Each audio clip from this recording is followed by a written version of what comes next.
જાય, વડને ટેટા આવે. આ વડ આપણે આવડો નાનો વાયો હોય એને રોજી રોજ પાણી પાવું પડે. રોજી રોજ આપણે પાણી પીએ ને ત્યારે આપણો મોટો વડ થાય. બરોબર? આપણે ઘરે આપણે નાનું બાળક હોય અને એને ખાવા ના આલો તો એ ભૂખે શું થાય, મરી જાય. એવી રીતે આ છોડ ને એ પણ એક બાળક જેવું છે. એને છોડને રોજે રોજ આપણે વાવીએ. તમારા ઘરે બધાએ કોઈ ઓબો વાવવાનો, કોઈ જામફળી વાવવાની, લીંબુડી વાવવાની, બધાના ઘરે ઝાડ વાવવાનું અને ઝાડને રોજે રોજ પાણી પાવાનું. અને પાણી પાવો પછી તમારે એ ઝાડ રોજે રોજ મોટું થાય અને પછી લીંબુડી મોટી થાય ને ત્યારે લીંબુ આવે.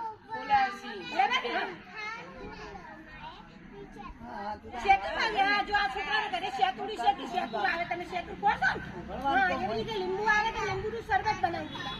એવી રીતે આ વડનું ઝાડ છે. બરાબર? તો શેમાં લાવવાનું?